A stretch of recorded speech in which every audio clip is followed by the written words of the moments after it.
Types of rainfall அப்படின்னு சொல்லி எடுத்துக்கிட்டோம்னா மொத்தம் 3 வகையான ரெயின்ஃபால் இருக்கு. ஒன்று வந்து என்ன, கன்வெக்ஷன் ரெயின்ஃபால் வந்து என்னன்னா சன் வந்து ஹீட் பண்ணும்போது அங்க இருக்கிற காற்று வெப்பமடைஞ்சு விரிவடைஞ்சு மேல் நோக்கி கிளம்பி போயிடும். அப்படி மேலே போகும்போது மேலே போக போக டெம்பரேச்சர் வந்து டிக்ரீஸ் ஆகும், கண்டென்ஸ் ஆகும் அண்ட் பிரிசிபிடேஷன் அப்படி சொல்லி பார்க்குறோம். ஃபர்ஸ்ட் எவாபரேஷன், அப்புறம் கண்டென்சேஷன், அதுக்கப்புறம் பிரிசிபிடேஷன் அப்படி சொல்லி பார்க்குறோம். ஸோ தமிழ் என்ன சொன்னா, நீர் அங்க இருக்கிறது ஆவியாகி மேலே போகுது, அதுக்கப்புறம் நீர் ஆவி அப்படின்னு அங்க அந்த ஆவியானது வந்து என்னன்னா சுருங்கி நீரா வந்து மாறும், அதுக்கப்புறம் வெயிட் அதிகமாகி கிராவிட்டினால மழையா பொழியும் வந்து.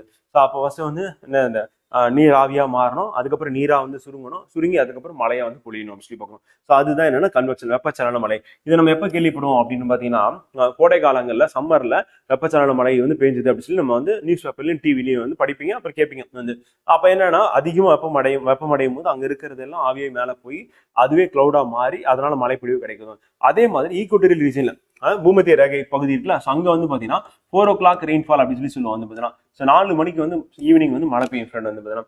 ஸோ அப்போ ஈவினிங் 4 o'clock வந்து ரெயின்ஃபால் வந்து இருக்கு அப்படின்னு பாத்தீங்கன்னா நல்ல செங்குத்தான கதிர்கள் வந்து விழும் ஈக்குவட்டர்ல. ஸோ அப்போ அங்க இருக்கிறதெல்லாம் ஆவியை மேலே போகும்போது வந்து என்ன ஆகுதுன்னா அது ஈவினிங் 4 o'clock வந்து மழை பிடிக்கும். அப்போ டெய்லி 4 மணிக்கு வந்து மழை எங்க பெய்யும்னா ஈக்குவட்டர்ல வந்து பெய்யும். அந்த மலைக்கு பேர் என்ன அப்படின்னா வெப்பச்சலன மழை. வெப்பம் அதிகமாகி அங்க இருக்கிறதுலாம் ஆவியாகி நீர்லாம் ஆவியை மேலே போய் நீராவியா இருக்கிறது நீரா சுருங்கி அது மழை பொழிவு கொடுக்குது.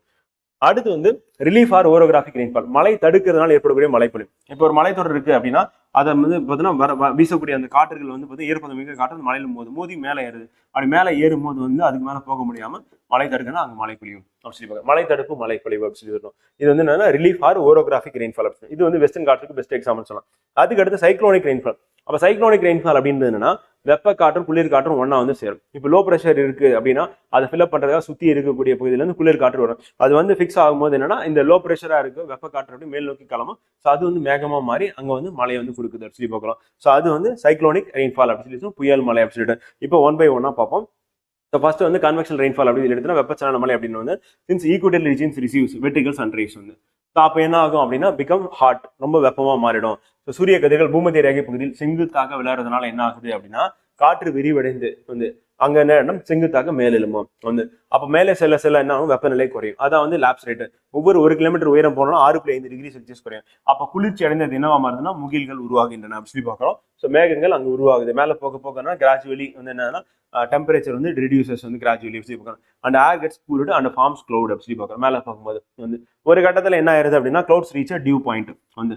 ஸோ அதுக்கு மேல வந்து பாத்தீங்கன்னா அது என்ன ஆயிடும், பனி விழும் நிலைக்கு கொண்டு வந்துருது, டியூ பாயிண்ட்ஸ் சொல்றோம். அப்படி வந்துருச்சு அப்படின்னா அதுதான் என்னன்னா மழை பொழிவா மாறுது அப்படி சொல்லி பார்க்கறது. ஸோ அப்போ டியூ பாயிண்ட் ரீச் பண்ணோட காசஸ் ரெயின்ஃபால் அப்படி சொல்லி பார்க்கறோம். This is known as convection rainfall அப்படி சொல்லி பார்க்கறோம். திஸ் டைப் ஆஃப் வந்து பார்த்தா ரெயின்ஃபால் அக்கமடேஷன் என்னன்னா தண்டர் அண்ட் லைட்டனிங் அப்படின்றது சேர்ந்து வரும் அப்படி சொல்லி பார்க்கறோம். ஸோ இது இடி மற்றும் மின்னலுடன் தொடர்புடையது அப்படி சொல்லி பார்க்கறோம். அப்போ எந்த ரீஜன் அப்படின்னு பார்த்தீங்க அப்படின்னா ஃப்ரெண்ட் வந்து ஈக்குவட்டோரியல் ரீஜன் பூமத்திய ரேகையில இது வந்து நடக்கும் சொல்லி பார்க்கலாம். அதே இந்தியாவில் எப்போ நடக்கும் அப்படின்னு கேட்டாங்க அப்படின்னா வந்து டூரிங் சம்மர், அவ்வளவுதான். சம்மர் டைம்ல இது நடக்கக்கூடிய ஒன்றா இருக்கு அப்படி சொல்லி. அப்போ கன்வெக்ஷன் ரெயின்ஃபால் அப்படின்னும் போது இதுதான் ஃப்ரெண்ட் வந்து ஹாட் சர்ஃபேஸ் இருக்கு, அப்படியே மேலே கிளம்புனோடனே க்ளவுடா மாறுது, டியூ பாயிண்ட் ரீச் பண்ணி மழை கொட்டுது. அப்போ சுற்றி அட்ஜனிங் ஏரியாலேருந்து இந்த விண்டோ வந்து அட்ராக்ட் பண்ணும். அந்த விண்டோ இங்கே வந்தோடனே வெப்பம் அடைஞ்சு மேலே ஏறும் அப்படி சொல்லி பார்க்கலாம் வந்து. ஸோ அப்போ கன்வெக்ஷன் ரெயின்ஃபால் அப்படின்றது வந்து வெப்பச்சலன மழை அப்படின்றது யாருனால ஏற்படுது அப்படின்னா வந்து சன்னால தான் ஏற்படுது. சன் வந்து இன்டென்சிவா எங்கன்னா சர்ஃபேஸ் ஹீட் பண்றது, ஏன்னா வெர்டிகல் சன் ரேஸ் வந்து விழுது. செங்குத்து கதிர்கள் வந்து பெறக்கூடிய அந்த ஈக்குவட்டோரியல் ரீஜன்ல இந்த மழை பொழிவு இருக்கு. இது மோஸ்ட்லி என்ன சொன்னா 4 o'clock ரெயின்ஃபால் அப்படி சொல்லி சொல்லுவோம். 4 மணிக்கு வந்து மழை பெய்யும் டெய்லி சாயந்தரம் அப்படின்றது அர்த்தம். அடுத்து relief or orographic rainfall. So relief orographic rainfall அப்படின்னும் போது வின்வர்ட் சைடு லீவர்ட் சைடு நம்ம ஏற்கனவே பார்த்தோம். காற்று மோதக்கூடிய பக்கம் காற்று மோதா பக்கம் அப்படின்னு சொல்லி பார்க்கணும். அப்போ காற்று எந்த பக்கம் மோதோ அந்த இடத்துல தான் ரெயின்ஃபால் இருக்கும். காற்று மோதா பக்கம் வந்து என்னன்னா நோ ரெயின்ஃபால் அப்படின்னு பார்க்குறோம், இல்லைன்னா லோ ரெயின்ஃபால் அப்படின்னு பார்க்குறோம். இதை நம்ம என்ன பண்ணலாம் அப்படின்னா இந்த மேப் வச்சு சரியா இப்போ எக்ஸாம்பிள் வந்து வின்வர்ட் சைடில் போய் மோதி காற்று மேலே எழும்புது. அப்படி மேலே எழும்ப டெம்பரேச்சர் வந்து குறையும் போது வந்து என்ன ஆகுதுன்னா க்ளவுட் அப்படின்றது ஃபார்ம் ஆகி வந்து மேகங்கள் உருவாகுது. அப்படி மேகம் இங்கே உருவாகும் போது என்னன்னா அதனால நமக்கு மழை பொழிவு அப்படின்றது இருக்கு அப்படி பார்க்குறோம். அப்போ காற்று மோதக்கூடிய பக்கம் அப்படின்னும் போது நமக்கு ஹெவி ரெயின்ஃபாலும், காற்று மோதா பக்கம் மலை வரையும் பிரதேசமா இருக்கு அப்படி பார்க்குறோம். இப்போ வெஸ்டர்ன் காட்ஸ் எடுத்துட்டோம்னா ஏறக்குரிய 2000 மீட்டர் ஹைட், கீழே வர இன்னும் ஹைட் அதிகமாக இருக்கும். அப்போ கேரளாக்கு நமக்கு நடுவில் இருக்கக்கூடிய மேற்கு தொடர்ச்சி மலை மிக உயரமா இருக்கு. அப்போ அதுல போய் மோதி மேலே எழும்பும் போது வந்து பார்த்தீங்கன்னா அதை தாண்டி நம்ம தமிழ்நாட்டுக்கு வர்றது அப்படின்னு ரொம்ப சேலஞ்சிங்கா இருக்கும். ஸோ அப்போ கேரளா பகுதியில் நல்ல மழை வந்து கொடுத்துருது அப்படி சொல்லி பார்க்குறோம். அப்போ மழை தடுக்கிறதுனால மழை பொழிவு அப்படின்னும் போது காற்று மோதும் பக்கத்தில் இருக்கக்கூடிய கேரளா அப்படின்றது வந்து பார்த்தீங்கன்னா கெட்ஸ் மோர் ரெயின்ஃபால் அப்படி சொல்லி பார்க்குறோம் வந்து. பட் லீவர்ட் சைடில் இருக்கக்கூடிய அந்த தமிழ்நாடு என்ன பார்த்தீங்கன்னா கெட்ஸ் லோ ரெயின்ஃபால் அப்படி சொல்லி பார்க்குறோம் வந்து பார்த்தீங்கன்னா. So Tamil Nadu lies leeward side of the Western Ghats அப்படி சொல்லி பார்க்குறோம் வந்து. ஸோ வின்வர்ட் சைடு யார் இருக்கா அப்படின்னா கேரளா இருக்கு அப்படி பார்க்குறோம். கேரளா மற்றும் தமிழ்நாடு ஒரே அச்சரகையில இருந்தாலும் வந்து கேரளா அதிக மழை பொழிவினை பெறுகின்றது. காரணம் என்னன்னா காற்று போதும் முகப்பு பகுதியில இருக்கு, தமிழ்நாடு எதிர் முகப்பு பகுதியில் அமைஞ்சிருக்கு, லீவர் சைடு அமைஞ்சிருக்கு அப்படி சொல்லி தட் இஸ் ரீசன் அப்படி சொல்லி இது எப்படி கேள்வி கேட்டாலும் நம்ம கரெக்டா ஆன்சர் பண்ணிட்டு போயிடலாம். அடுத்து சைக்ளோனிக் ரெயின்ஃபால், புயல் மழை அப்படின்றது வந்து புயல் மழை வந்து எப்படி உருவாக்கும் அப்படின்னா வந்து கோல்டு ஃப்ரண்ட்டும் வார்ம் ஃப்ரண்ட்டும் ஒன்று மீட் பண்ணணும் ஃப்ரெண்டு. அதாவது வெப்ப காற்றும் குளிர் காற்றும் வந்து பார்த்தீங்கன்னா ஒன்று சந்திக்கக்கூடிய பகுதிகள் அப்படின்றது வந்து பார்த்தீங்கன்னா நமக்கு மழை பொழிவு ஏற்படுது அப்படி சொல்லி பார்க்கணும். அப்போ புயல் மழை உருவாகணும் அப்படின்னா வெப்ப காற்று குளிர் காற்றும் சந்திக்கணும். அப்போ வெப்ப காற்று மேலெழும்பும் போது அது கிளவுடா மாறும். ஸோ அதுல இருந்து நமக்கு வந்து ரெயின்ஃபால் வந்து கிடைக்குது அப்படி சொல்லி பார்க்கணும். இதுதான் என்னன்னா சைக்ளோனிக் ரெயின்ஃபால் அப்படி சொல்லி பார்க்கணும். அப்போ சைக்ளோனிக் ரெயின்ஃபால் அப்படின் போது warm air from the hot areas வந்து ஃபர்தர் ஹீட்டர் இந்த மூவ்ஸ் அப்வர்ட் வந்து இப்படி. அப்போ லோ ப்ரெஷர் அப்படின்றது வந்து பார்த்தீங்கன்னா அந்த ஏரியாவில் டெவலப் ஆகும். இந்த லோ ப்ரெஷர்னால அந்த இடம் லோ ப்ரெஷர் ஆயிடுச்சுன்னா அது வந்து அட்ராக்ட் விண்ட் அட்ஜசன்ட் ஏரியாஸ் சுற்றி இருக்கிற ஏரியாவில் வந்து விண்ட் அட்ராக்ட் பண்ணும். அப்படி அட்ராக்ட் பண்ணும்போது வந்து அருகாமையில் இருக்க உயரழுத்த பகுதியில் இருந்து காற்று நோக்கி ஈர்க்கப்படுகிறது. ஸோ பூமியின் சுழற்சி காரணமாக இந்த காற்றானது என்னன்னா திசை விலக்கப்பட்டு சுழல் வடிவத்தில் மாறி என்னன்னா மேலெழும்புது. அப்படி மேலெழும்பும் போது அது என்னவா மாறுது அப்படின்னா சைக்ளோனா வந்து மாறிடுது அப்படி சொல்லி பார்க்கணும். அப்போ புயல் மழை அப்படின்னா அப்போ அப்வர்ட் ஃபார்ம் த ஃபனல் மாதிரி வந்து அந்த ரைசிங் ஏர் வந்து மேலே கிளம்புற காற்று என்ன அது கூலாக தான் ஆரம்பிக்கும். அப்படி கூல் ஆச்சுன்னா கண்டென்ஸ் ஆகும், கண்டென்ஸ் ஆச்சுன்னா ஹெவி ரெயின்ஃபால் காசு பண்ணும் அப்படி சொல்லி பார்க்கணும். ஸோ அப்போ மேலெழும்பு காற்று வந்ததுனால குளிர்ச்சி நீர் சுருங்குச்சு அப்படின்னா கனத்த மழையை வந்து கொடுக்கும் அப்படி சொல்லி பார்க்கணும். அப்போ உதாரணமாக என்னன்னா வடகிழக்கு பருவக்காற்று காலத்தில் அக்டோபர் நவம்பர் டிசம்பர் மாதங்களில் வந்து என்ன நடக்குது அப்படின்னா தமிழ்நாடு ஆந்திர பிரதேசம் ஒரிசா கடற்கரையில் அதிக எண்ணிக்கையில் புயல்கள் உருவாகின்றன வந்து. ஸோ அப்போ தமிழ்நாடு ஆந்திர பிரதேஷ் ஒடிசா வந்து கடற்கரையில வந்து புயல்கள் உருவாகிறதுக்கு காரணம் என்ன அப்படின்னு பார்த்தீங்கன்னா என்னது வெப்பம் அடைஞ்சு அங்க இருக்கிற காற்று மேலெழும்புது, சுத்தி இருக்கிற காற்றை வந்து பிடிச்சி இழுக்கும். பூமி சுழற்சியின் காரணமாக என்னன்னா அந்த காற்று வரக்கூடிய காற்று என்ன பண்ணணும் அப்படியே சுத்த ஆரம்பிச்சு. அப்படி சுத்த ஆரம்பிச்சோடனே அது என்ன ஆகும் சைக்ளோனா மாறுது. அப்படி மாறிட்டு அங்கேயே நிற்காம அப்படி என்ன பண்ணணும் நேரம் வந்து என்னது கடற்கரை பகுதியில் வந்து ஹிட் பண்ணுது. அப்படி இடிக்கும் போது வந்து அங்க பலத்த மழைப்பொழிவு சேதத்தையும் இது ஏற்படுத்துது அப்படி சொல்லி பார்க்கணும். அடுத்து ஹைக்ரோமீட்டர் அப்படின்றது எதுக்கு யூஸ் ஆகுது அப்படின்னா மெஷர் ரெயின்ஃபால் மழை அளவை அளவிட பயன்படும் உபகரணம் அப்படின்றது மலைமானி அல்லது ஹைக்ரோமீட்டர் அப்படி சொல்லி இதையே அப்படி எழுதிக்கோங்க வந்து தமிழ் ஸ்டூடெண்ட் ஹைக்ரோமீட்டர். ஆனால் டிரான்ஸ்லேஷன் வந்து சம்டைம்ஸ் வந்து இருக்காது, அதனால அது இம்பார்ட்டன் வந்து. அடுத்து ஒரே மாதிரியான வந்து மழை அளவு, இப்போ எக்ஸாம்பிள் இங்க இருக்கக்கூடிய ரெயின்ஃபாலும் வந்து பார்த்தீங்கன்னா அதே மாதிரி இங்க இருக்க ரெயின்ஃபாலும் ஒரே மாதிரி இருக்கு அப்படின்னா ரெண்டையும் நம்ம ஜாயின் பண்ணோம் அப்படின்னா வந்து பார்த்தீங்கன்னா அப்போ ஒரே மாதிரி சமமான மழை பெஞ்சிருக்க பகுதி இரண்டு பகுதியில் வந்து நம்ம ஒரு கற்பனை கோட்டு மூலம் இணைச்சோம் அப்படின்னா அது வந்து சம மலை கோடுகள் அப்படின்னு பேரு. ஸோ இங்கிலீஷ்ல என்ன சொல்லணும்னா ஐசோ ஐஎட்ஸ் அப்படின்னு சொல்லி சொல்லுவாங்க. அப்போ ஐசோ ஐஎட்ஸ்னா என்ன அப்படின்னு சொல்லி கொஸ்டின் வந்து கேட்டுருவாங்க வந்து பார்த்தீங்கன்னா ஸோ ஈக்குவல் அமௌண்ட் ஆஃப் இல்லை same amount of rainfall on a map are known வந்து பார்த்தீங்கன்னா டிஃபரெண்ட் பிளேசஸ் அப்படின்னு இருந்துச்சு அப்படின்னா அது நம்ம லைன் மூலியமா இமேஜினரி லைன் மூலியமா ஜாயின் பண்ணுறோம். அப்படி ஜாயின் பண்ணோம்னா அதுதான் ஐசோ ஐஎட்ஸ் அப்படின்னு சொல்லி பார்க்கணும். இப்போ ஐசோ ஐஎட்ஸ் அப்படின்னு சொல்லி தமிழ் முடிச்சுட்டு சம மலை கோடுகள் கொடுக்காம ஐசோ ஐஎட்ஸ்ன்னு கொடுத்துருவாங்க. ஸோ அதையும் நீங்க சேர்த்து நோட் பண்ணிக்கோங்க ஃப்ரெண்ட். அடுத்து லைட்டனிங் மின்னல். ஸோ மின்னல் அப்படின்றது வந்து பார்த்தீங்கன்னா நொடிக்கு வந்து 96,560 மைல் அப்படின்ற வேகத்தில் கிட்டத்தட்ட வந்து பார்த்தீங்கன்னா ஒரு என்ன சொல்லலாம் அப்படின்னா வந்து ஒரு 1.5 லட்சம் கிலோமீட்டர் வேகத்தில் வந்து பயணிக்குது சொல்லி பார்க்குறோம். அது மின்னல் அப்படின்றது எதனால உருவாகுது அப்படின்னா மேகங்கள் வந்து ஒன்னோட மோதுறதுனால உருவாகுது. என்ன மேகங்கள் அப்படின்னா வந்து பாசிட்டிவ் க்ளவுட்ஸ் இருக்கு, நெகட்டிவ் க்ளவுட்ஸ் இருக்கு. ரெண்டும் ஒன்னோட மோதும் போது என்ன ஆகுதுன்னா அந்த சார்ஜ் வந்து ஸ்பார்க், இப்போ 2 வயரை பாசிட்டிவ் நெகட்டிவ் வயர் டெஸ்ட் பண்ணும்போது ஒரு ஸ்பார்க் வருதுல, அந்த மாதிரி தான் உருவாகுது. அப்படி உருவாகும் போது வந்து என்னன்னா அந்த மின்னல் அப்படின்றது ஹை வோல்டேஜ். இது வந்து எங்க உருவாகுதுன்னா காற்றுல உருவாகுது, மேகத்துல உருவாகுது. மேகம் அப்படின்றது மின்சாரத்தை வந்து ரொம்ப புவரா கண்டக்ட் பண்ணும், கடத்தும் வந்து. ஸோ அப்போ வந்து நல்லா கடத்தக்கூடியது இருந்துன்னா பூமி வந்து, ஏன்னா பூமி வந்து சாலிடா இருக்கு வந்து. இல்லைன்னா அங்க இருக்கக்கூடிய லிக்விட் வந்து லிக்விட்னா இப்போ எக்ஸாம்பிள் கடல் நீர், அது நல்ல மின்சாரத்தை வந்து கடத்தும். அப்போ கடல் நீரோ அல்ல நிலப்பகுதியோ வந்து மின்சாரத்தை நன்கு கடத்தக்கூடியது. அதனால எவ்வளவு சீக்கிரம் வந்து பார்த்தீங்கன்னா அது வந்து தரையை ரீச் பண்ணணும், அவ்வளவு சீக்கிரம் தரையை நோக்கி வர ஆரம்பிச்சிடும் வந்து. ஏன்னா அதுதான் வந்து அட்ராக்ட் பண்ணும் மின்னலை வந்து. அப்போ ஹை வோல்டேஜ் அங்கே இருக்கும், இந்த கிளவுட்ஸ்ல இருக்கிறது ஒன்னோட ஸ்பார்க் வந்து கேட்டும். ஸோ அது வந்து தரையை நோக்கி வருது அப்படி சொல்லி பார்க்கலாம். அப்படி வரும்போது வந்து உருவாகிற இடத்துல வந்து என்ன ஆகும் அப்படின்னா திடீர்னு சடனா ஹை வோல்டேஜ் வரும்போது அங்க வந்து ஹீட் வந்து ஃபார்ம் ஆகுது. அந்த வெப்பத்தினால அங்க இருக்கிற காற்று வந்து விரிவடையும். அப்படி விரிவடையும் போது நம்ம ஏற்படக்கூடிய ஒளி தான் என்னன்னு பாத்தீங்கன்னா இடி, தண்டர் அப்படி சொல்லி பார்க்கலாம் வந்து. அப்ப லைட்டனிங் ஏற்பட்டு அதுக்கப்புறம் தான் தண்டர் ஏற்படும் காற்று விரிவடையதுனால. ஸோ ஃபர்ஸ்ட் நம்ம வந்து ரீச் பண்றது யாருன்னா லைட்டனிங் தான். லைட் வந்து ஹை ஸ்பீட்ல டிராவல் பண்ணும். சவுண்டை கம்பேர் பண்ணும்போது உதாரணத்துக்கு வந்து லைட் வந்து வேக்கம்ல வந்து 3 லட்சம் கிலோமீட்டர் அப்படின்ற வேகத்துல டிராவல் பண்ணும். அப்படியே ஊடகம் மாறும்போது அடர்த்தி அதிகமா குறைஞ்சிட்டே வரும் வந்து. ஆனா சவுண்ட் வந்து பாத்தீங்கன்னா அடர்த்தி மிகுந்த ஊடகத்துல அதிகமான வேகத்துல போறோம். இப்ப காற்றுல சவுண்ட் வந்து வேகம் அப்படின்னு எடுத்துட்டா 330 மீட்டர் பெர் வினாடி அப்படின்னு சொல்லுவாங்க, அல்லது 340 மீட்டர் பெர் வினாடி அப்படின்னு நம்ம எடுத்துக்கலாம். ஏன்னா ரிஃப்ளெக்ஷன் ஆஃப் சவுண்ட் வந்து 34 மீட்டர், 340 மீட்டர் பெர் வினாடி அப்படின்னு நம்ம எடுத்துக்கலாம் வந்து. ஸோ அப்ப சவுண்ட் வந்து ஸ்லோவா போகும், லைட் வந்து ஃபாஸ்டா டிராவல் பண்ணும் அப்படி சொல்லி பாக்குறோம். மின்னலை பற்றிய படிப்புக்கு பேர் என்ன அப்படின்னா ஃபில்மினாலஜி. ஃபில்மினாலஜிஸ்ட் அப்படின்னா அது படிக்கக்கூடிய நபருக்கு பேர் வந்து ஃபில்மினாலஜிஸ்ட் அப்படின்னு பேர் வந்து. ஃபில்மினாலஜினா என்ன அப்படின்னு சொல்லி கேட்கலாம். கேட்டனா மின்னலை பற்றி படிக்கும் படிப்புக்கு பெயர் அப்படின்னு சொல்லி பார்க்கலாம். அடுத்து ஒவ்வொரு வருஷமும் 16 மில்லியன் லைட்டனிங்ஸ் வந்து ஏற்படுது. இப்போ ரீசெண்டாக வந்து பார்த்தீங்கன்னா லைட்டனிங் அப்படின்றது நேச்சுரல் டிசாஸ்டர் இல்லைன்னு சொல்லி சென்ட்ரல் கவர்மெண்ட் வந்து அனௌன்ஸ் பண்ணிட்டாங்க. அப்போ தேசிய பேரிடர்ல இருந்து என்ன பண்ண முடியாது, நான் வந்து ஃபண்ட் எதுவும் கலெக்ட் பண்ண முடியாது அப்படி சொல்லி பார்க்குறோம் வந்து. ஸோ அப்போ மின்னல் அப்படின்றது வந்து பார்த்தீங்கன்னா முன்கூட்டியே வந்து கணிக்க முடியுமா அப்படின்னு பார்த்தீங்கன்னா கணிக்க முடியும் வந்து. ஸோ டூரிங் மான்சூன் ஆரம்பிக்கிறதுக்கு முன்னாடி மின்னல் வரும் வந்து. ஓகேவா. அதுக்கப்புறம் சைக்ளோனிக் ரெயின்ஃபாலையும் மின்னல் வரும். ஸோ அதை ப்ரிடிக்ட் பண்ணி அந்த காலகட்டத்தில் வெளியே போகக்கூடாது அப்படின்னு சொல்லிட்டு அட்வைஸ் கொடுக்குறாங்க.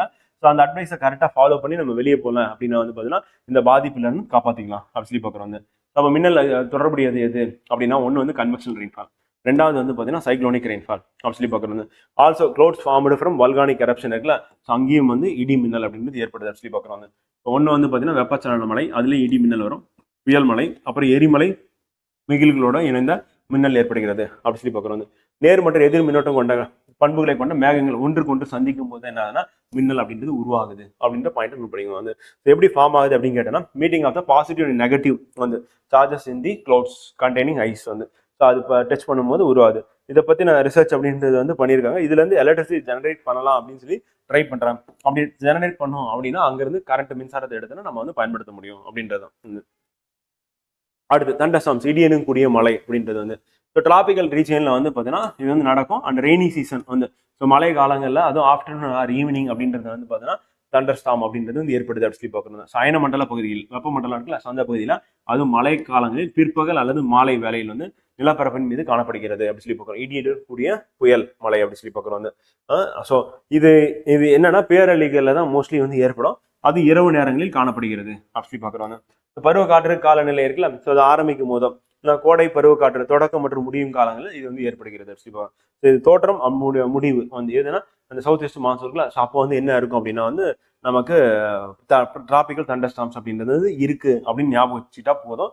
ஜஸ்ட் இது ஒரு அண்டர்ஸ்டாண்ட் பண்ணா போதும் ஃப்ரெண்ட் தான். டேரக்டா வந்து கேட்கறதுக்கான வாய்ப்பு கம்மி தான் வந்து. அடுத்து கிளவுட்ஸ் அப்படி சொல்லி நம்ம எடுத்துக்கும் போது ஃப்ரெண்ட் வந்து பார்த்தீங்கன்னா இடியுடன் கூடிய மழை அப்படின்னா குமுலோ நிம்பஸ் கிளவுட்ஸ் அப்படின்னு சொல்லி சொல்லுவாங்க. இப்போ தண்டர்ஸ்டார்ம் பத்தி படிக்கிறதுனால இந்த பாயிண்ட் இடியுடன் கூடிய புயல் அப்படின்னும் போது அது எந்த மேகங்களை கொண்டது அப்படின்னா கார்த்திரல் மேகங்களை கொண்டது. இப்போ நம்ம மேகங்களை அடுத்து பார்க்க போறோம். டைப்ஸ் ஆஃப் கிளவுட்ஸ் அப்படி சொல்லி பார்த்தோம் அப்படின்னா வந்து ஃபர்ஸ்ட் என்ன டைப் இருக்கு, அது பார்க்கறதுக்கு எப்படி இருக்கும், எப்படி மழையை வந்து கொடுக்கும் அப்படின்னு சொல்லிட்டு ஒன் பை ஒன்னா வந்து பார்க்க போறோம் வந்து பார்த்தீங்கன்னா. ஸோ மேகங்கள் அப்படின்னு சொல்லி பார்க்கும்போது வந்து என்னன்னா ஸோ அதில் என்ன இருக்குன்னா small water droplets or ice crystals அப்படின்றது வந்து சேர்ந்து கண்டென்ஸ் ஆகிருக்கும் அப்படி சொல்லி பார்க்குறோம் வந்து. இது எங்கே இருக்குன்னா அட்மாஸ்பியரில் தான் இருக்கும் அப்படி சொல்லி பார்க்குறோம். அண்ட் வெரி மைனூட்டாக வந்து ஃபார்ம் ஆயிருக்கும். இந்த க்ளவுட்ஸ் வந்து நம்ம என்ன பண்ணுறோம் அப்படின்னா ஃப்ரெண்ட் வந்து பார்த்தீங்கன்னா அதோடைய ஹைட் வச்சு ஆல்டிடியூட் வச்சு நம்ம என்ன பண்ணோம்னா பிரிக்கிறோம். சிரஸ், ஸ்டாட்டஸ், குமுலஸ் அண்ட் நிம்பஸ் சொல்லி மொத்தம் 4 டைப்பாக வந்து பிரிக்கிறோம். ஸோ மேகங்களை நம்ம என்ன சொல்கிறோம் அப்படின்னா வந்து அந்த உயரத்து அடிப்படையில் கீற்று மேகங்கள், படை மேகங்கள், திரள் மேகங்கள் அண்டு கார்படை மேகங்கள் அப்படின்னு சொல்லி நம்ம பிரிக்கிறோம் வந்து. அப்படி பிரிக்கும்போது ஒவ்வொன்றா பார்ப்போம். வெரி சிம்பிள் தான். ஃபர்ஸ்ட் வந்து சிரஸ் வந்து இந்த சிரஸ் மேகத்தை பொறுத்தவரையும் நெவர் பிங் ரெயின்ஃபால் வந்து. ஸோ மழையை வந்து ஒருபோது இது வந்து கொடுக்கறதே கிடையாது. ஸோ அந்த பாயிண்ட் வந்து நம்ம ஞாபகம் வச்சுக்கணும் வந்து பார்த்தீங்கன்னா வெரி இம்பார்ட்டன் வந்து பார்த்தீங்கன்னா they naturally dry consist of ice வந்து இருக்கும். அண்ட் நெவர் பிரிங் ரெயின்ஃபால் அப்படின்றதான் இம்பார்ட்டன்டான பாயிண்ட் அப்படி சொல்லி பார்க்குறோம் வந்து. ஸோ இது வந்து எங்கே ஃபார்ம் ஆகுதுன்னா ஃபார்மோட அபோவ் 5000 மீட்டர்ஸ் வந்து அண்ட் அபோவ் சி லெவல் வந்து. ஸோ 5000 மீட்டருக்கு மேலே ஃபார்ம் ஆகுது. கடல் மட்டத்தில இருந்து கடல் மட்டத்தை கவர் பண்ண 5000 மீட்டர் உயரத்தில் இது வந்து உருவாகிறது சொல்லி பார்க்குறோம் வந்து. வறண்ட பனிப்படுகைகளை கொண்டிருக்கிறதால் ஒருபோதும் மழை பொழிவினை கொடுப்பதில்லை வந்து. ஸோ அப்போ வந்து பார்த்தீங்கன்னா ரெயின் பியரிங் கிளவுட்ஸ் அப்படின்னு சொல்லி கேட்டாங்க அப்படின்னா கண்டிப்பா இது வராது அப்படின்றது ஞாபகம் வச்சுக்கோங்க. ஸோ அது இம்பார்ட்டன்ட் ஃப்ரெண்ட் வந்து. அடுத்து வந்து பார்த்தீங்கன்னா ஸ்டாட்டஸ் கிளவுட்ஸ் வந்து. ஸ்டாட்டஸ் கிளவுட்ஸ் அப்படின்றது வந்து என்ன அப்படின்னு பார்த்தோம்னா ஃப்ரெண்ட் வந்து பார்த்தீங்கன்னா இது வந்து யூனிஃபார்ம் பேஸ் வந்து பார்க்கறதுக்கு எப்படி இருக்கும்னா டார்க் கிரே ஷீட்ல இருக்கும் வந்து. இதனால நமக்கு என்ன கிடைக்குது அப்படின்னா ஸ்னோ அண்ட் ட்ரிசில் அப்படின்றது கிடைக்குது அப்படி பார்க்கறது. ஸோ பார்ப்பதற்கு எப்படி இருக்குன்னா அடர் சாம்பல் நிற விரிப்பு வந்து. இதுதான் நமக்கு என்ன கொடுக்குதுன்னா பனிப்பொழிவினையோ வந்து அல்லது தூறல்களையோ கொடுக்கறது. ட்ரிசில் ஆர் ஸ்னோ அப்படின்னு ஞாபகம் வச்சுக்கோங்க. இதான் கீவேர்டு வந்து. ஸோ அப்போ நமக்கு எப்படி கன்ஃபியூஸ் பண்ணாலும் இந்த கீவேர்ட்ஸை வச்சுக்கிட்டோம் அப்படின்னா வந்து அந்த ஸ்டேட்மெண்ட் வந்து கரெக்டாக தப்பா அப்படின்னு சொல்லி நம்ம முடிவு பண்ணிடலாம் ஃப்ரெண்ட் வந்து. ஓகேங்களா. அடுத்து குமுலஸ் க்ளவுட்ஸ் வந்து. ஸோ குமுலஸ் க்ளவுட்ஸ் அப்படின்னு சொல்லி நம்ம எடுத்துக்கும் போது இது எப்படி இருக்குன்னா பார்க்கறதுக்கு பஃபி காட்டன் லைக் அப்பியரன்ஸ் வந்து இருக்கு அப்படி பார்க்குறோம் வந்து. ஸோ இது எப்படி இருக்குன்னா மிருதுவான வெடித்த பருத்தி போன்று காணப்படுகிறது அப்படின்னு சொல்லி பார்க்குறோம். இதனால நமக்கு என்ன கிடைக்குதுன்னா this cloud is associated with வந்து எதுனா ரெயின்ஃபால் இருக்கும், அதோட சேர்ந்து லைட்டனிங் தண்டர் வந்து இருக்கும். அப்போ குமுலஸ் க்ளவுட்ஸ்ல வந்து என்ன இருக்கும் அப்படின்னு பார்த்தீங்கன்னா மழைப்பொழிவு கொடுக்கக்கூடியதான் ஃப்ரெண்ட் வந்து. ஸோ மழைப்பொழிவு கொடுக்கும்போது மழைப்பொழிவோட சேர்ந்து என்னன்னா மின்னல் மற்றும் இடி அப்படின்றது சேர்ந்து இருக்கு அப்படி சொல்லி பார்க்குறோம் வந்து. இதுக்கு முன்னாடி பார்த்து ட்ரிசில் தூறல் பனிப்பொழிவு. இது மழைப்பொழிவு இருக்கும். ஆனால் அந்த மழைப்பொழிவோட எது தொடர்புடையதுன்னா லைட்டனிங் அண்ட் தண்டர். பார்க்கறதுக்கு எப்படி இருக்கும் காட்டன் லைக் அப்பியரன்ஸ் அப்படின்றது அதுவும் இம்பார்ட்டன்ட் வந்து பருத்தி மாதிரி இருக்கும் அப்படின்னு சொல்லிட்டு அது வந்து கிரே ஷீட் வந்து ஸோ கிரே ஷீட்ல இருக்கும் அப்படின்னு சொல்லி பார்த்தோம். எதுனா இதுக்கு முன்னாடி பார்த்த ஸ்டாட்டஸ் வந்து ஸ்டாட்டஸ் அப்படின்றது வந்து பார்த்தீங்கன்னா டார்க் கிரே ஷீட் அப்படின்றது ஞாபகம் வச்சுக்கணும். அடர் சாம்பல் நிற விரிப்பு அப்படின்னு தமிழ் ஸ்டூடெண்ட் ஞாபகம் வச்சுக்கணும். அது இம்பார்ட்டன்ட் வந்து இதை பொறுத்த வரைக்கும் வந்து பார்த்தீங்கன்னா நெவர் பிரிங் ரெயின்ஃபால் அப்படின்றத நம்ம ஞாபகம் வச்சுக்கணும். எதுனா சிரஸ் அப்படின்றது கீற்று மேகங்கள் வந்து அடுத்து ஸ்டாட்டஸ் வந்து தமிழ்ல வந்து படை மேகங்கள் அடுத்து குமுலஸ் வந்து திரள் மேகங்கள் அடுத்து வந்து நிம்பஸ் கிளவுட்ஸ் அப்படின்றது கார் மேகங்கள் அப்படி சொல்லி பார்க்கணும். அப்போ கார் மேகங்கள் அப்படின்றது எப்படி இருக்குன்னா thick dark or grey or black clouds அப்படி சொல்லி சொல்லுவாங்க. அப்போ பிளாக் கலர்ல இருக்கும் அந்த கருமை நிறத்துல இருக்கக்கூடியது இல்லை சாம்பல் நிறத்தில் அடர்த்தியா இருக்கக்கூடியது அப்படின்றது யார் அப்படின்னா கார்மேகங்கள் கருமை நிறத்துல இருக்கும் சொல்லிப்பேன். இதுதான் நமக்கு வந்து கண்டினியூஸ் ரெயின்ஃபால் ஆன்னு கிடைக்குது அப்படி சொல்லி பார்க்குறோம் வந்து. ஸோ அந்த ஸ்டார்ம் ஆர் ரெயின் க்ளவுட்ஸ் அப்படின்னு இது வந்து நம்ம சொல்றோம் வந்து. ஸோ இது என்ன தொடர் மழையை வந்து கனத்த மழை பொழிவினை கொடுப்பதால் வந்து இவை வந்து புயல் அல்லது மலை மேகங்கள் என்று அழைக்கப்படுகின்றன. அப்போ மலை மேகங்கள் அப்படின்னு நம்ம எதை சொல்றோம் அப்படின்னா கார் மேகங்கள் வந்து சொல்றோம். புயல் மேகங்கள் எதை சொல்றோம் அதுவும் கார் மேகங்கள் எப்படி இருக்குன்னா கருத்து காணப்படுகிறது டார்க்கா வந்து இந்த கிளவுட்ஸ் வந்து இருக்கும் அப்படின்னு சொல்லி பார்க்கலாம். ஸோ அதோட பிக்சர் வந்து இதுதான் சொல்லி பார்க்குறோம். ஓகேங்களா? ஸோ கீற்று மேகம் படை மேகம் திரள் மேகம் அண்டு கார்படை மேகம் அப்படின்னு சொல்லி பார்க்குறோம் வந்து சிரஸ் ஸ்டாட்டஸ் குமுலஸ் நிம்பஸ் அப்படின்னு சொல்லி கிளவுட்ஸை மொத்தம் 4 டைப்ஸாக வந்து நம்ம டிவைட் பண்ணுறோம் அப்படின்னு சொல்லி பார்க்குறோம் ஃப்ரெண்டு. ஓகேங்களா? ஸோ கோடைக்கால மழை அப்படின்னு நம்ம எடுத்துக்கிட்டோம்னா ஃப்ரெண்ட் வந்து பார்த்தீங்கன்னா இந்தியா பொறுத்தவரையும் வந்து ஆனுவல் ரெயின்ஃபால் அப்படின்னு வேரி ஆகுது. இப்போ எக்ஸாம்பிள் வந்து 1187 சென்டிமீட்டர் வரையும் மழை பெஞ்சிருக்கு. எங்கே அப்படின்னா வந்து மவுசின்ட்ரம் அப்படின்ற பிளேஸ் வந்து எங்கன்னா மேகாலயில அந்த சிறப்புஞ்சிலையும் மழை வந்து பெஞ்சிருக்கு வந்து அவ்வளோ ரெயின்ஃபால் வந்து ரிசீவ் ஆயிருக்கு. அதே மாதிரி லெஸ் தன் 25 சென்டிமீட்டர் ரெயின்ஃபாலும் இந்தியாவில் வந்து இருக்கு. எங்கன்னா ராஜஸ்தான்ல அப்படி சொல்லி பார்க்குறோம் வந்து.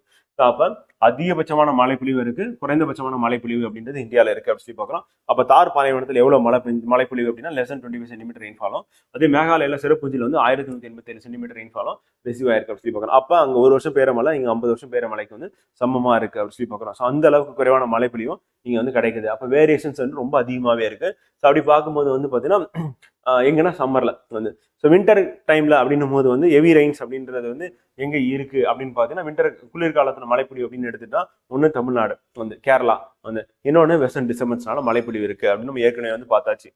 ஸோ அந்த அக்டோபர் மாதத்துல வந்து உருவாகி எங்க முடியுதுன்னா அக்டோபர் நவம்பர் மாதத்துல வந்து அக்டோபர் நவம்பர் மாதத்துல வந்து நார்த் ஈஸ்ட் மான்சூன் அப்படின்றது இருக்கு. ஸோ அதனாலையும் வந்து மழைப்பொழிவு இருக்கு.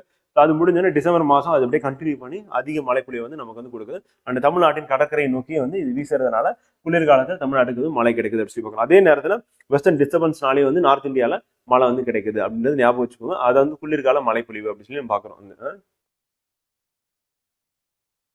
அதே மாதிரி கடற்கரை ஓரங்களை வீசக்கூடிய காட்டுனால கடற்கரை ஓரங்கள் மழை இருக்கும். அப்படியே டிராவல் பண்ணி போகும்போது பெங்களூரு மைசூர் வரையும் போகும்போது என்னன்னா அது அப்படியே வறண்டு போயிருது அப்படி சொல்லி பார்க்குறோம். அப்போ நாகப்பட்டினத்தில் வந்து 100 சென்டிமீட்டர் மழைப்பொழிவை கொடுக்குது அப்படின்னு வந்து பார்த்தீங்கன்னா ஆவரேஜா வந்து அவுட் ஆஃப் டோட்டல் 140 சென்டிமீட்டர்ல வந்து அந்த கோல்டு சீசன் அப்போ குளிர்காலத்துல கொடுத்தாலும் அப்படியே உள்ள போக போக இன்டீரியர் பார்ட்டு போகும்போது மைசூர் போகும்போது ரொம்ப கம்மியாயிருது. அப்போ மைசூர்ல 3 to 4 சென்டிமீட்டர் தான் மழைப்பொழிவு வந்து கொடுக்குது. எதுனா நார்த் ஈஸ்ட் மான்சூன் அப்படி சொல்லி பார்க்கணும். கடற்கரை வர பகுதியில் அதிக மழைப்பொழிவு கொடுத்தாலும் உள்நாட்டு பகுதியில மழைப்பொழிவு வந்து கம்மியா இருக்கு அப்படின்னு சொல்லி பார்க்குறோம். அந்த தமிழ்நாட்டில் நாகப்பட்டினம் அப்படின்றது வந்து கோஸ்டல் ஏரியாஸ்ல இருக்கு. ஸோ அங்கே வந்து 100 சென்டிமீட்டர் மழைப்பொழிவு கிடைச்சாலும் மைசூருக்கு போகும்போது வந்து மழைப்பொழிவு குறைஞ்சிருது அப்படின்னு சொல்லி பார்க்குறோம் வின்டர் சீசன்ல. அடுத்து டிஸ்ட்ரிபியூஷன் ஆஃப் ரெயின்ஃபால் அப்படின்னு சொல்லி நம்ம எடுத்துட்டோம் அப்படின்னா இந்தியாவில் ஃப்ரெண்ட் வந்து மொத்தம் 118 சென்டிமீட்டர் அப்படின்றது ஆவரேஜ் ரெயின்ஃபால் அப்படின்னு சொல்லி சொல்றோம். இந்தியாவில் வந்து சராசரி மழைப்பொழிவு ராஜஸ்தான்ல வந்து 25 சென்டிமீட்டர் கீழே பெய்யுது. அதே வந்து பார்த்தீங்கன்னா சிறப்புஞ்சில 1187 சென்டிமீட்டர் மழைப்பொழிவு பெஞ்சாலும் சராசரியா மழைப்பொழிவு எவ்வளோ இருக்குன்னா 118 சென்டிமீட்டர் அப்படின்னு சொல்லி பார்க்கலாம் வந்து. ஸோ 11% நிலப்பரப்பு தான் 200 சென்டிமீட்டருக்கு மேலே மழைப்பொழிவு வந்து பெறக்கூடிய பகுதிகளாக இருக்கு அப்படின்னு சொல்லி பார்க்கலாம். இது இம்பார்ட்டன்ட். இந்த பாயிண்ட் வந்து நோட் பண்ணிக்கணும் வந்து. அப்போ பெரும்பான்மையான நிலப்பரப்பு 37% சொல்லலாம் வந்து. மற்றதெல்லாம் வந்து 21, 37, 24 சொல்லி பிரிக்கிறோம். அப்போ 37% நிலப்பரப்பு என்னன்னா 75 to 125 சென்டிமீட்டர் ரெயின்ஃபால். ஸோ அப்போ 200 சென்டிமீட்டருக்கு மேலே அப்படின்னா 11% தான் வந்து. அண்ட் மெஜாரிட்டி வந்து என்னன்னா எந்த ரெயின்ஃபால் இருக்காங்க அப்படின்னா 75 to 125 சென்டிமீட்டர் ரெயின்ஃபால். இது 37% நிலப்பரப்பு இந்த மழைப்பொழிவு பெறுகிறது அப்படின்னு சொல்லி இந்த 2 விதமாக தான் நமக்கு வந்து கொஸ்டின் கேட்கறதுக்கான பாசிபிலிட்டிஸ் இருக்கும். அடுத்து டிஸ்ட்ரிபியூஷன் ஆஃப் ரெயின்ஃபால் அப்படின்னும் போது டைரக்ஷன் அப்புறம் பொசிஷன் ஆஃப் மவுண்டைன் வந்து. ஸோ ஒன்று வந்து விண்டோட டைரக்ஷன் சொல்றோம். அதுக்கப்புறம் பொசிஷன் ஆஃப் மவுண்டைன்ஸ் வந்து. பொசிஷன் ஆஃப் மவுண்டைன்ஸ் அப்படின்னும் போது வந்து இப்போ எக்ஸாம்பிள் ஹிமாலயாஸா இருக்கட்டும் இல்லை ஆரவல்லியா இருக்கட்டும் இல்லை வெஸ்டர்ன் காட்ஸா இருக்கட்டும் அதனுடைய அமைக பொறுத்து மழைப்பொழிவு பண்ணணும். அப்புறம் விண்டோட டைரக்ஷன் வந்து எந்த டைரக்ஷன்ல விண்ட் வந்து வீசுது அப்படின்றத பொறுத்தும் நமக்கு வந்து மழைப்பொழிவு அப்படின்றது இருக்கு அப்படின்னு சொல்லி பார்க்குறாங்க. அந்த basis of amount of rainfall வந்து நம்ம என்ன பண்றோம்னா இந்தியாவில் மழை பெறக்கூடிய பகுதியில் வந்து நம்ம வந்து 4 பிரிவுகளாக பிரிச்சிருக்கோம் அப்படின்னு சொல்லி பார்க்குறோம். ஒன்று மழையை தாங்கி வரக்கூடிய காற்றின் திசை, அப்புறம் மலைகளின் அமைவு. இது ரெண்டு பொறுத்து தான் இந்தியாவில் மழைப்பொழிவு அப்படின்றது டிசைட் ஆகுது.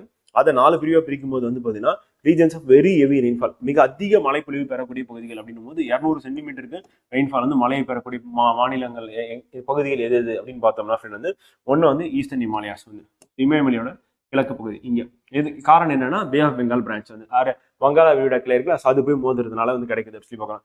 அப்போ ஈஸ்டர்ன் ஹிமாலயாஸ் அப்படின்னு பார்க்கும்போது அசாம்லயும் இருக்கு, பெங்கால்லையும் இருக்கு. வந்து அதுக்கடுத்து வெஸ்ட் கோஸ்ட் ரீஜன், இந்த பகுதி வந்து என்னன்னா மேற்கு தொடர்ச்சி மலையின் மேற்கு பகுதி வந்து. ஸோ அப்போ என்னன்னா அந்த அரபிக்கடல் கிளைன்னு சொல்லணும், அந்த கிளை வந்து மழை வந்து கொடுக்குது சொல்லி பார்க்கணும்.